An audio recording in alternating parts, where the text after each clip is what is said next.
Bonjour et bienvenue sur la chaîne Un cancer pour renaître. Aujourd'hui, j'aborde un thème particulier lié au cancer qui est la sexualité. Beaucoup de personnes se demandent si pour eux c'est normal ou pas de pas avoir de sexualité pendant cette période compliquée. Parce que dans les hôpitaux, vous avez des grandes affiches, seuls ceux qui ont vécu une aventure cancéreuse le savent, il y a des affiches où c'est marqué: «Continuez à faire l'amour, faites l'amour». Je sais plus Voilà. exactement, mais Alors, bon, petit message, personnel à l'adresse du ministère de la santé. Si vous payez cher ces gens-là pour écrire des conneries pareilles, sur le terrain, bah, arrêtez de les payer, puis mettez un peu plus d'infirmières, hein. On a plus besoin d'infirmières que de conseils parce qu'on a besoin de personnes pour nous inciter à le faire si on en a envie ou l'énergie, hein. Parce que là aussi, je vais rassurer tout le monde, il semblerait que lorsqu'on est sous chimio, on est tellement épuisé qu'on n'ait pas de libido. Donc ça, c'est normal. Alors après, c'est la reprise parce qu'il y a des moments où on va un peu mieux ou alors il y a la rémission. Et là, je serais tenté de dire que déjà, bah, ça dépend de l'âge, ça dépend de tellement de facteurs. Oui, alors on va aborder l'âge. Bah, moi, j'ai vécu ça à 55 ans. Pendant toute la période rayon chimio, ça me venait même pas à l'idée. D'ailleurs, on n'a pas et si c'est le cas, témoignez-en, hein, mettez des commentaires. C'est intéressant ça. Témoignez,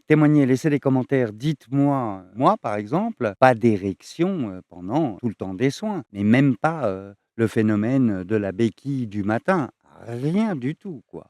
Tellement rien que je m'inquiétais. Je me disais: «Ça si je guéris, ça va remarcher le truc là ou quoi?» Ouais, c'est pas simple à gérer, donc je rassure, tout le monde, hein, ça revient. Très bien. Donc il y a l'âge. C'est sûr qu'un jeune homme, ou une jeune femme va probablement, retrouver une énergie, une libido beaucoup plus, rapidement qu'un senior. Il y a aussi comment on a été esquinté et comment notre sexualité dépend, de notre souci d'esthétisme, de ce besoin qu'on a de se plaire, j'imagine que pour une femme qui, a subi une ablation, du sein, a fortiori une double ablation du sein, qui a été, travaillée sur les organes génitaux, moi j'imagine que c'est plus long, plus compliqué. Parce que pour faire l'amour, faut être au moins 2, hein. Et là, on arrive sur mon thème favori, c'est est-ce qu'il y a de l'amour dans le couple? Parce qu'il y a que l'amour qui va laisser tranquillement la libido s'endormir et qui, à un moment donné, va accompagner cette libido pour qu'elle revienne. S'il y a pas d'amour dans le couple, bah, il y a du dégoût, il y a,